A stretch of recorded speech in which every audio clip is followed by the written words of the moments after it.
Hello friends, this is Dr. Benazir and welcome to my channel Dr. Benazir Explains.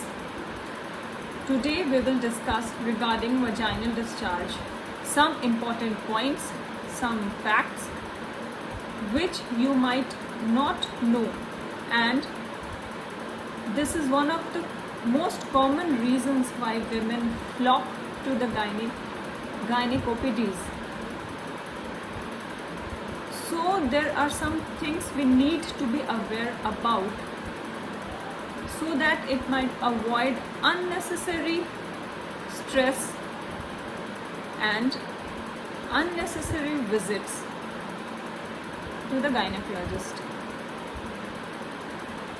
So let's start.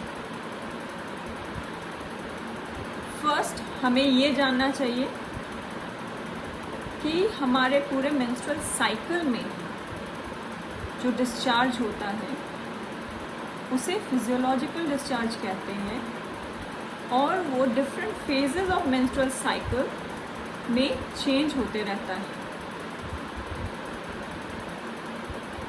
इस physiological discharge को जानना ज़रूरी है क्योंकि majority of women जो gynaecologist को विज़िट करती हैं वो इसी डिस्चार्ज की वजह से परेशान रहती हैं, तो उन्हें रीअश्योरेंस की ज़रूरत होती है कि ये नॉर्मल और फिजियोलॉजिकल है. सो जो फिजियोलॉजिकल डिस्चार्ज होता है, वजाइनल डिस्चार्ज होता है, वो actually discharge from the cervix.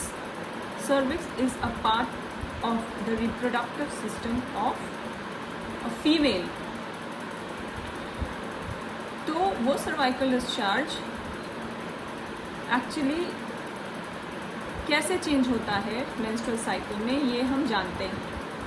तो सबसे पहले ये चेंजेस क्यों होते हैं? क्योंकि हमारे पूरे मेंस्ट्रुअल साइकिल में जो हार्मोन्स होते हैं वो फ्लक्चुएट करते रहते हैं, कभी ज़्यादा होते हैं कभी कम होते हैं. तो उसकी वजह से ये डिस्चार्ज, सर्वाइकल डिस्चार्ज और वजाइनल डिस्चार्ज वो चेंज होते रहती है.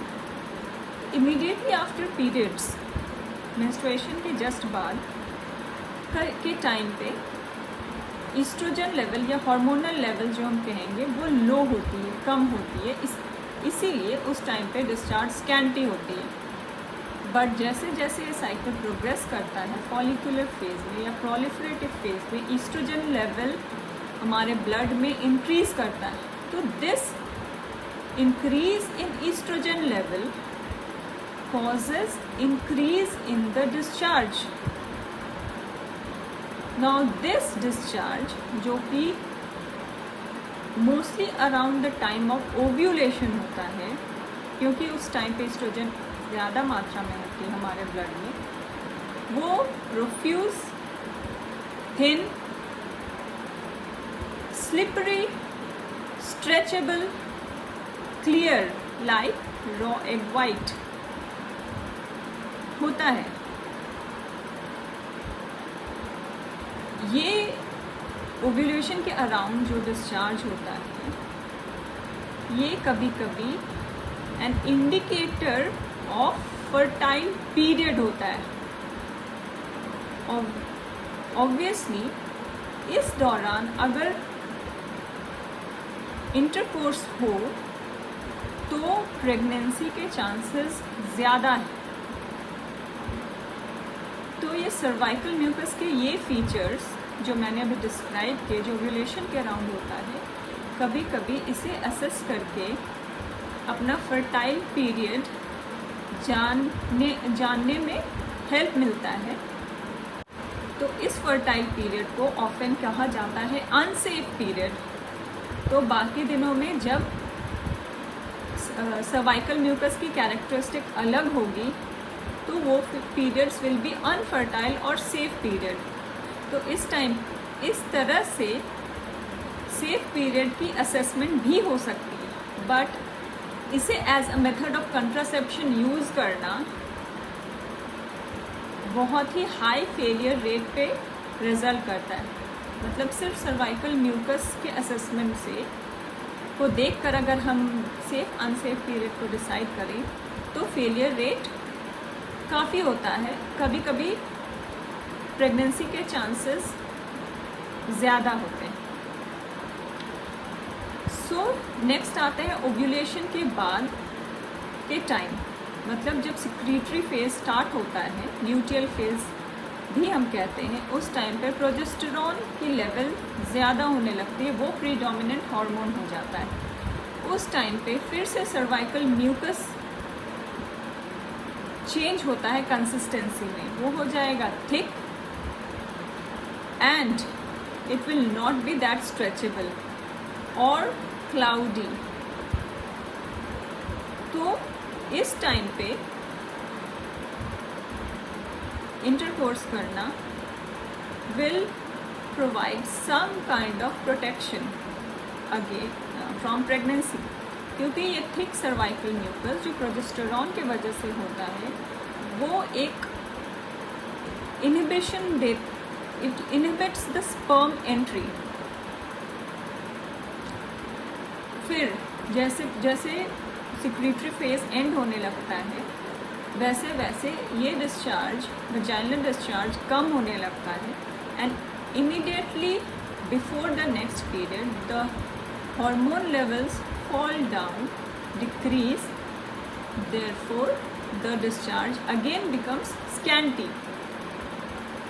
तो ये हो गया एक हमारा डिस्चार्ज, वजाइनल डिस्चार्ज कैसे वेरी करता है throughout our menstrual cycle. अब हम कुछ ऐसे फिजियोलॉजिकल स्टेट्स डिस्कस करते हैं जब जनरली वजाइनल डिस्चार्ज की का अमाउंट ज़्यादा होता है। उसमें से अभी हमने डिस्कस किया the period around ovulation, ovulation के अराउंड साइकिल, मेंस्ट्रुअल साइकिल में ओव्यूलेटरी फेज के अराउंड हमारा डिस्चार्ज ज़्यादा होता है। नेक्स्ट ड्यूरिंग प्रेगनेंसी, उस टाइम पे भी काफ़ी बार वजाइनल डिस्चार्ज की कंप्लेन होती है, वो फिजियोलॉजिकल भी हो सकती है।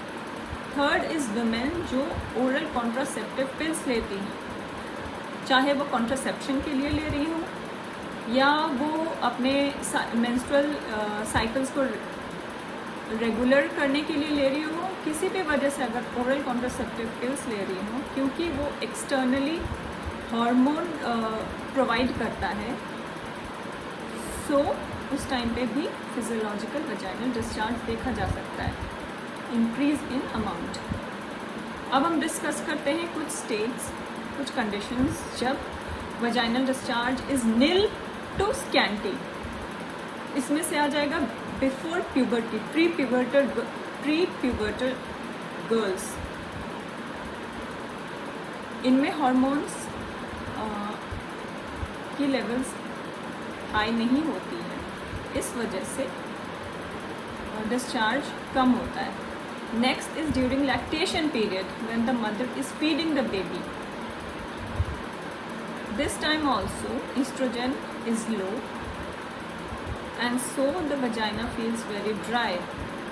and next is postmenopausal period, तो ये तीनों टाइम पे लो एस्ट्रोजन की वजह से there is scanty to nil discharge। तो क्या करता है, लो एस्ट्रोजन जो पीएच होता है वजाइना को उससे इंक्रीज कर देता है, जिसके वजह से जो नॉर्मल फ्लोरा होता है वजाइनल फ्लोरा उसमें चेंजेस आ जाती हैं। So this leads to thinning of the cervix, thin and dry vagina, जिसके वजह से इन्फेक्शन और ट्रॉमा के चांसेस बढ़ जाते हैं। तो ये ड्राई वजाइना के वजह से द कंसिक्वेंस क्या हो सकता है, द पेशेंट में कंप्लेन ऑफ डिस्पैरियूनिया, मतलब पेनफुल इंटरकोर्स, बिकॉज सिक्रीशंस कम होती हैं तो इंटरकोर्स ऑफ कोर्स बहुत ही डिफ़िकल्ट और बहुत ही पेनफुल हो जाता है। Next there will be vulvar irritation, there will be chances of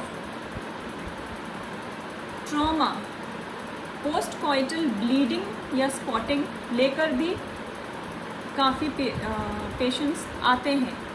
तो पोस्ट मेनोपॉजल पीरियड में एट्रोफिक वजाइना की वजह से post coital bleeding is common. इसमें oestrogen, local oestrogen application helpful होता है। सो ये हमने डिस्कस कर लिया। अब हम आते हैं कुछ non infectious causes of vaginal discharge. First is may be due to local irritation और एलर्जी। पॉजिटिव एजेंट्स में आ जाएंगे douche chemicals, feminine vaginal products और सेक्सुअल एड्स जो लुब्रिकेशन में हेल्प करते हैं ड्यूरिंग इंटरकोर्स। और आ जाएंगे कुछ contraceptive creams which contain nonoxynol 9। तो ये सारे के वजह से इरिटेशन या एलर्जिक कॉजेज़ होते हैं जो कि वजाइनल डिस्चार्ज कॉज कर सकते हैं। तो इसमें जो ऑफेंडिंग एजेंट है, जो पॉजिटिव एजेंट है, इसको अगर हम ओमिट कर दें तो ये डिस्चार्ज खुद ही रिजॉल्व कर जाएंगे। अब आते हैं another non-infectious cause, foreign body in the vagina.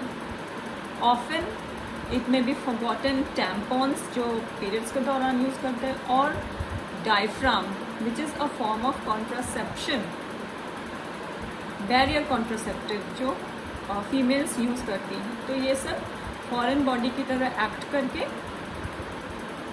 बहुत दिनों तक वजाइना में रहते हैं। These foreign objects may lead to discharge which may be scanty, but it may be purulent or have a brownish tinge, या frank blood भी हो सकता है।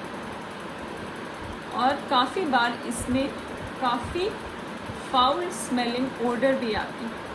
तो दो ये नॉन इन्फेक्शियस कॉज है, but it may lead to infection, local infection, और in very severe case systemic infection also. तो इसमें ऑफेंडिंग एजेंट फॉरेन बॉडी की रिमूवल की ज़रूरत है। और अगर इन्फेक्शन के साइंस दिखते हैं हमें such as fever, so we might need antibiotics. So friends, this was a short discussion regarding vaginal discharge. कैसे हमारी डिस्चार्ज मेंस्ट्रुअल साइकिल में चेंज होती है, कैसे किस वक्त डिस्चार्ज इंक्रीज्ड अमाउंट में होती है, किस टाइम पे डिस्चार्ज स्कैंटी अमाउंट्स में होती है, और